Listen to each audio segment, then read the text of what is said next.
প্রিয় দর্শক, ৭১-এর প্রতিদিনের অনুষ্ঠান রদেবুতে আপনাদের সবাইকে আমন্ত্রণ জানাচ্ছি। আমি ইকরাম কবির। এই অনুষ্ঠান মূলত একটি বিজনেস শো। এই অনুষ্ঠানে আমরা প্রতিদিন দেশ বিদেশের ব্যবসা বাণিজ্য, কর্পোরেট সেক্টর, বিজনেস এডুকেশন এই সব বিষয়গুলি নিয়ে আলোচনা করি। তো আজকেও আমরা বাংলাদেশে বিজনেস এডুকেশন নিয়ে আলোচনা করব এবং এই আলোচনায় আমাদেরকে আজকে সময় দিচ্ছেন ইস্টার্ন ইউনিভার্সিটির বিজনেস স্কুলের dean doctor Nazrul Islam. Doctor ইসলাম, অনেক ধন্যবাদ ৭১-এর দর্শকদের সময় দেওয়ার জন্য।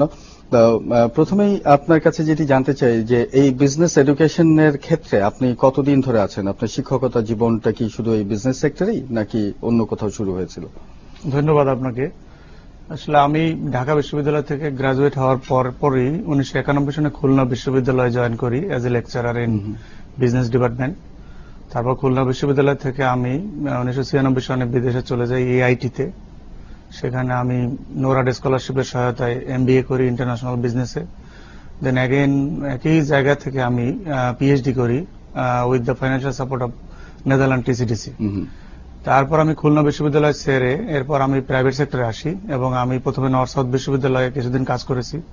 তারপর আমি ইস্ট ওয়েস্ট বিশ্ববিদ্যালয়ে ডিন হিসেবে কয়েক বছর ছিলাম এবং বর্তমানে আমি ইস্টার্ন ইউনিভার্সিটির faculty of business administration dean হিসেবে। এটি কবে থেকে কতদিন ধরে ইস্টার্ন ইউনিভার্সিটিতে? ৬ মাসের মতো হবে। ৬ মাসের মতো। তো খুব ইন্টারেস্টিং একটা বিষয় জানতে চাই, সেটি হলো যে আপনি পাবলিক ইউনিভার্সিটি ছেড়ে প্রাইভেট সেক্টরে আসার পেছনে আপনার কি কাজ করেছে, কি চিন্তা কাজ করেছে? খুব ভালো প্রশ্ন করেছেন। আমি পাবলিক বিশ্ববিদ্যালয় থেকে যখন আমি বিদেশে উচ্চশিক্ষার জন্য যাই, তারপর আমি যখন ফিরে আসলাম, আসার পর আমি কিছুদিন পাবলিক বিশ্ববিদ্যালয়ে ছিলাম, খুলনা বিশ্ববিদ্যালয়ে। কিন্তু আমি দেখতে পেলাম যে আমি মানে টিচারদের অ্যাসোসিয়েশনের সাথে জড়িত হয়ে যাচ্ছি। আমি ওখানে শিক্ষক সমিতির সভাপতি ছিলাম নির্বাচিত, এবং আমি লেখাপড়া থেকে এবং পড়ানো থেকে আস্তে আস্তে আমি দূরে সরে যাচ্ছি। এটা একটা অন্যতম কারণ ছিল যে না, আমি একাডেমিক এনভায়রনমেন্টের মধ্যে আমি পড়ালেখা করতে চাই, রিসার্চ করতে চাই, আমি ছাত্রদেরকে শিক্ষাদান করতে চাই। সেটাই অন্যতম কারণ যে আসলে এখানে ওইরকম ওইভাবে আমি আমার ফিলিংটা ওরকম ছিল না যে এখানে যদি আমি থাকি তাহলে আমার এই কাজগুলি, আমার উদ্দেশ্যগুলি আমি মানে সফল করতে পারবো, আমার কাছে মনে হয় না। সে কারণে আমি সুইচ করেছি। ইনকামের কি কোনো ব্যাপার ছিল? যেমন ধরেন একজন পাবলিক ইউনিভার্সিটির একজন প্রফেসর আর প্রাইভেট ইউনিভার্সিটির প্রফেসরের ইনকামের মধ্যে কিন্তু অনেক বেশ তফাৎ আছে। তো এটি কি আপনি কিভাবে দেখেন যে অনেক পাবলিক ইউনিভার্সিটির অনেক শিক্ষক কিন্তু প্রাইভেট ইউনিভার্সিটিতে চলে এসছেন এবং তাদের আসার পেছনে ওয়ান অফ দ্য রিজনস ছিল এই যে ইনকামের ব্যাপারটি। এই ব্যাপারটি কি পাবলিক ইউনিভার্সিটিতে টিচাররা কতখানি অ্যাকচুয়ালি ওনারা সাফার করেন? আপনি যেটা বলেছেন কথাটা সত্য, তবে শুধুমাত্র ইনকাম কারণ হতে পারে না, তাহলে পাবলিক বিশ্ববিদ্যালয়ে কোনো শিক্ষক থাকতো না। ওখানেই তো সব শিক্ষক আছেন। তবে আমার মনে হয় শুধু ইনকাম না, এখানে চ্যালেঞ্জ নেওয়ার, প্রাইভেট সেক্টরে চ্যালেঞ্জিং, চ্যালেঞ্জ নেওয়ার একটা মাইন্ডসেট থাকতে হবে, থাকা প্রয়োজন। তো এখন এই বিজনেস এডুকেশন বাংলাদেশে কি অবস্থায় আছে, আমরা কোথায় আছি, একটা ধারণা দিতে পারেন আমাদের? আমি বাংলাদেশের মানে হায়ার এডুকেশন সম্পর্কে একটু আগে বলি, তারপর আমি বিজনেসের উপরে বলবো। বাংলাদেশে বর্তমানে ৩২টি সরকারি বিশ্ববিদ্যালয় আছে এবং একটি আছে জাতীয় বিশ্ববিদ্যালয়, একটি আছে ওপেন ইউনিভার্সিটি, মোট ৩৪টি। আর প্রাইভেট বিশ্ববিদ্যালয় ৫২টি অপারেশনাল আছে, এন্ড রিসেন্টলি আরো ৬টি বিশ্ববিদ্যালয় সরকার অনুমোদন দিয়েছে। সো মোট ৫৮টি বিশ্ববিদ্যালয়। এবং আমি যদি আপনাকে একটু স্ট্যাটিস্টিক্স দেই যে সরকারি বিশ্ববিদ্যালয়গুলোতে এক্সেপ্ট জাতীয় এবং ওপেন ইউনিভার্সিটি যে ১,৮৫,৯১০ জন স্টুডেন্ট পড়াশোনা করে, আর যেখানে প্রাইভেট ইউনিভার্সিটিতে ২,৮০,৮২২ জন স্টুডেন্ট পড়াশোনা করে।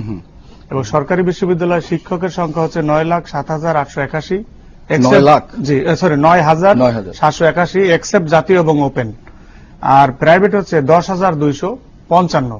সুতরাং এখানে প্রাইভেট সেক্টর আমি দেখতে পাচ্ছি যে টিচারও বেশি, ছাত্র তো প্রায় ডাবলের কাছাকাছি। আবার স্টুডেন্ট টিচার মানে রেশিও যদি দেখি, তাহলে সরকারি বিশ্ববিদ্যালয় হচ্ছে ১৯ জন ছাত্র, ১ জন টিচার, আর প্রাইভেট বিশ্ববিদ্যালয়ে ২৭ জন স্টুডেন্ট, ১ জন টিচার। যদিও এখানে একটু বেশি, টিচার সংখ্যা কম। এ হলো মোটামুটি বাংলাদেশের হায়ার এডুকেশনের প্রতিষ্ঠানগুলি এভাবে।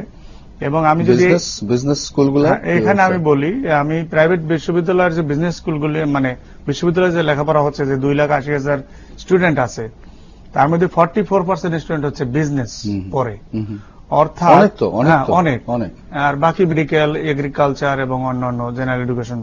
সুতরাং আমি বলবো যে বিজনেস এডুকেশন একটা বিরাট মানে ইম্পর্টেন্স প্রাইভেট সেক্টরে।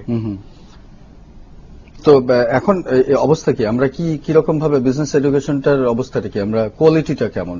যেমন ধরেন আমি এই প্রেক্ষাপটে এই প্রশ্নটা করছি যে বাংলাদেশে কর্পোরেট সেক্টরে এবং প্রাইভেট সেক্টরে যতগুলো আপনার বিজনেস প্রফেশনাল, কর্পোরেট প্রফেশনাল বেরোচ্ছেন, ইউনিভার্সিটি থেকে বেরোচ্ছেন, এখন পর্যন্ত কিন্তু আমরা পুরোপুরি সেই পাবলিক ইউনিভার্সিটিগুলোতে আইবিএ কেন্দ্রিক যে যারা ছাত্রছাত্রী বেরোচ্ছেন তাদের প্রতি কিন্তু বেশি প্রাধান্য দেওয়া হচ্ছে কর্পোরেট সেক্টর থেকে যতটুকু জানতে পারি।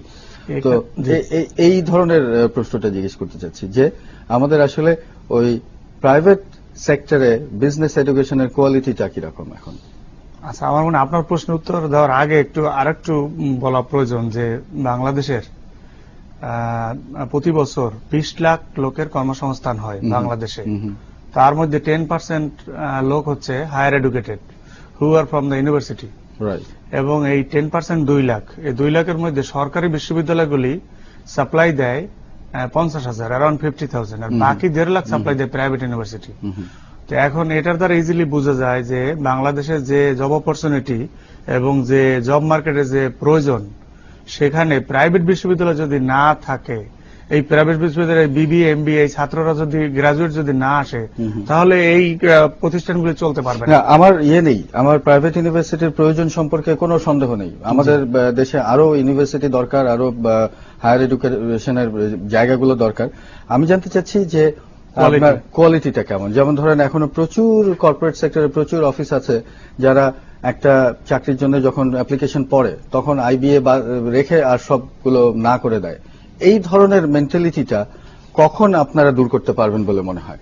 আপনার প্রশ্নটা খুব কঠিন, কারণ প্রাইভেট বিশ্ববিদ্যালয় বাংলাদেশে খুব বেশি দিন হয়নি, এবং আমাদের প্রাইভেট বিশ্ববিদ্যালয়ের গ্রাজুয়েটরা খুব বেশি দিন হয়নি যে তারা বিভিন্ন প্রতিষ্ঠানে অথবা খুব হায়ার পজিশনে তারা নেই।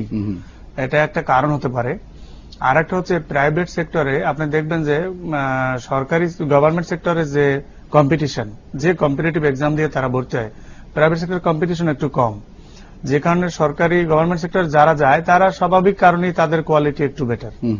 কিন্তু আমাদের এখানে হয়তো ওইরকম হাই কোয়ালিটি স্টুডেন্ট আসে না। তবে আমরা যে টিচিং মেথোডোলজি, আমাদের যে মানে কারিকুলা, এগুলি আপ টু দ্য স্ট্যান্ডার্ড। যেমন আমি আমার বিশ্ববিদ্যালয়ের কথা বলি, ইস্টার্ন বিশ্ববিদ্যালয়, আমার বিজনেস স্কুলে আমি যেটা করি যে আমার এখানে টিউটোরিয়াল সিস্টেম আছে, যে উইক ছাত্রদের, যারা ক্লাস উইক ছাত্রছাত্রী, তাদেরকে আমি আইডেন্টিফাই করে আমি আলাদাভাবে তাদের এডিশনাল ক্লাস নেই, তাদের টিউটোরিয়াল ক্লাস সিস্টেম আছে। তারপর হলো আমরা ক্লাস টেস্ট নেই, আমরা এখানে ক্লাস অ্যাটেন্ডেন্সের উপর ইম্পর্টেন্স দেই, আমরা এখানে প্রেজেন্টেশন নেই, তারপর এখানে আমরা assignment, tram project, mid term, final, অনেকগুলি ইভ্যালুয়েশন সিস্টেম আছে। যার কারণে একজন ছাত্র যখন বিবিএ বা এমবিএ গ্রাজুয়েটের প্রাইভেট সেক্টর থেকে বেরোয়, আপনি যেটা মূলত জানতে চাচ্ছেন যে কমিউনিকেশন স্কিলটা তার কেমন হয়, অনেক ধরনের আমি তো মনে করি কমিউনিকেশন স্কিল, তার রিটেন স্কিল, এই স্কিলগুলি ডেফিনেটলি আমরা চেষ্টা করি, এবং অনেক ক্ষেত্রে তারা ভালো করছে, তারা এই স্কিলগুলি প্রাইভেট বিশ্ববিদ্যালয়ের পরিবেশ থেকে তারা অ্যাডাপ্ট করতে পারছে এবং তারা কর্মক্ষেত্রে ভালোও করছে। তো আমি যদি এখন একটা ওভারঅল ছাত্রছাত্রীর ভর্তির ব্যাপারে কিছু ইনফরমেশন জানতে চাই। যেমন ধরেন প্রাইভেট ইউনিভার্সিটিতে, পাবলিক ইউনিভার্সিটিতে যখন সবাই পরীক্ষা দিচ্ছে তখন একটা ছাত্র অথবা ছাত্রীর একটা টার্গেট থাকে যে আমি ওই সাবজেক্টটা পড়বো। এখন ওই সাবজেক্ট সে পরীক্ষা দিয়ে পেল না পেয়ে অন্য আরেকটা সাবজেক্ট তার বাধ্য হয়ে নিতে হয়, ওইটা নিয়ে সে পড়াশোনা চালিয়ে যেতে থাকে। তো প্রাইভেট ইউনিভার্সিটিতে এই পিকচারটা কিরকম, যে আমি যেই সাবজেক্টটা চাই সেই সাবজেক্টটাই কি একজন ছাত্র কিংবা ছাত্রী সে পাচ্ছে, নাকি ভর্তি পরীক্ষার সময় সে খারাপ করার ফলে আবার অন্য কোনো সাবজেক্টে সরে যেতে হচ্ছে? এটা বিশ্ববিদ্যালয় টু বিশ্ববিদ্যালয় ভ্যারি করে।